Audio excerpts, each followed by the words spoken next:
Welcome, Scorpio, to your 2024 horoscope. In this horoscope, I will be walking you through each individual month of 2024, giving you a really good understanding of the energies that you will be moving through for the entire year of 2024. Now, if you would like, grab your birth chart. That way, you're able to take a look at your birth chart. And while we are discussing some of these major alignments, you can check to see if you have any personal planets or points at any of the degree points that we will be discussing. So let's get right into it. So 2024, we have some significant energies. We have Pluto re-entering Aquarius.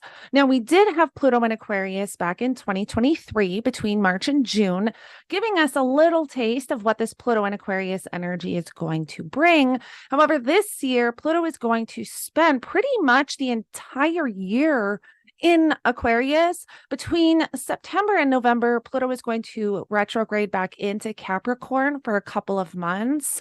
But then in November, Pluto is going to ingress back into Aquarius for good.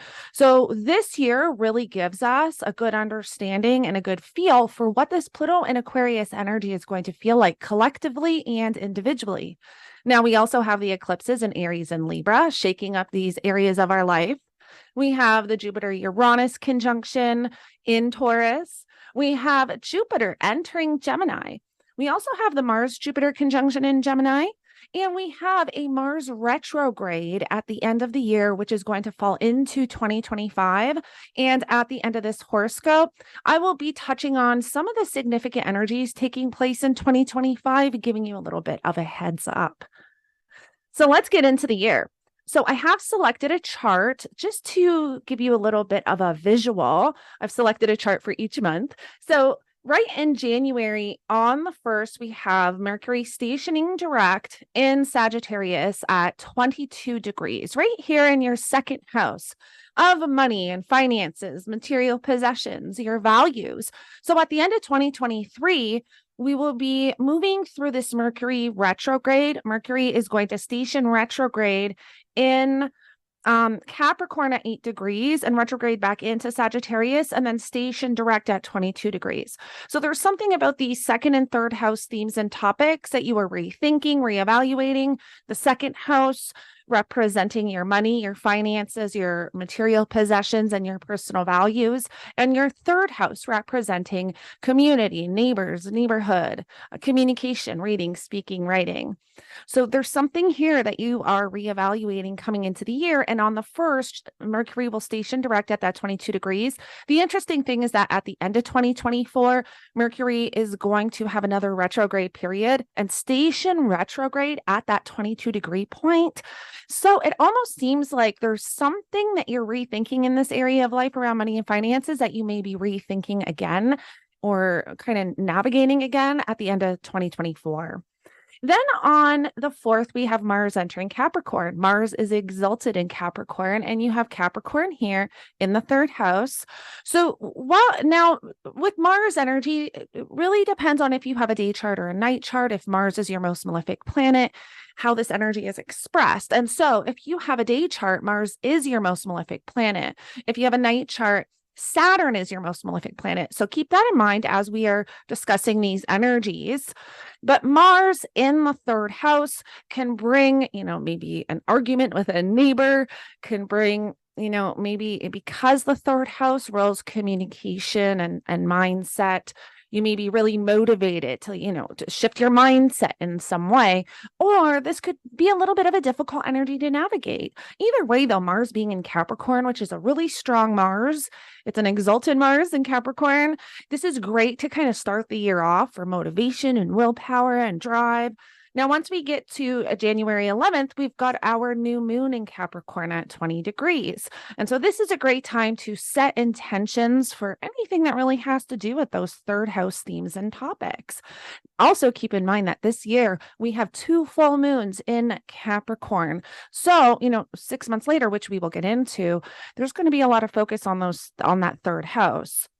Then on January 13th, we have Mercury entering Capricorn, bringing more focus. And also, too, this Mars energy that we're discussing, Mars is your chart ruler. Because you are a Scorpio rising, Mars and Pluto are your chart rulers. So what Mars and Pluto are doing throughout the year, you feel a lot more so than the other signs. And just also keep that in mind.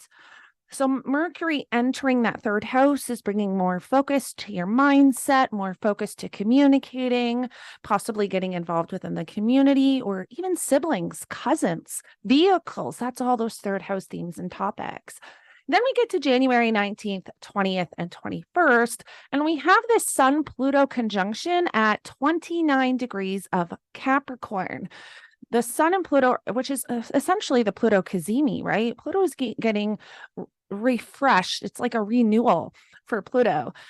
Now there's going to be this conjunction at 29 degrees. Then the Sun is going to enter Aquarius, and then Pluto is going to enter Aquarius, and they will conjunct at 0 degrees. And having Pluto enter your fourth house of home and family and property and real estate, Pluto is about to completely transform this area of your life over the next 2 decades.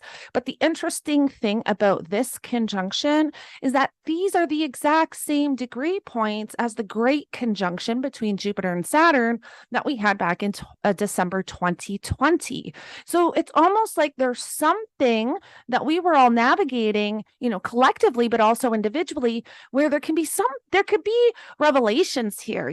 Pluto really brings what is hidden to light, and the Sun shining this light. There's something here that can possibly be exposed, or fears being completely transformed in some way. Now, on the 23rd, we've got Venus entering Capricorn, bringing more focus to that third house. On the 25th, we have the full moon in Leo at 5 degrees. And you have Leo up here in your 10th house of career, public reputation, your legacy. So this is a great time. Well, this is actually where, if you think back 6 months prior to what you were trying to initiate or the intentions you were setting at the time of the new moon in Leo, now is when you can see those intentions come to fruition. And a full moon is lighting this area of your life up. So there might be a lot of focus on that 10th house, your career. On the 26th, we have the Mercury-Mars conjunction right here in Capricorn. Now, whenever we have a Mercury-Mars conjunction, we want to be mindful of our words, how we are communicating. This can bring conflict, arguments, possibly impatience, not a lot of patience, irritability. So this is a time period where we do want to be a little mindful. Then on the 27th, we will have Uranus station direct right here in your 7th house. Now, you've been navigating Uranus and Taurus in your 7th house since 2018. So this isn't necessarily a new energy that you are, kind of navigating. However, you want to check your birth chart to see where your descendant placement is, because if you have your descendant placement close to this 19 degrees, you're really going to feel this Uranus station, and this is going to affect your relationships, your one-on-one connections, neither good or bad, but you are going to feel it within your personal connections, because that is what the 7th house represents. Your relationships, all of your one-on-one connections, business partnerships. And then we get to February, and we have all planets direct. Now it is go time. If you have anything to launch, anything you want to get going, now is the time to do so. I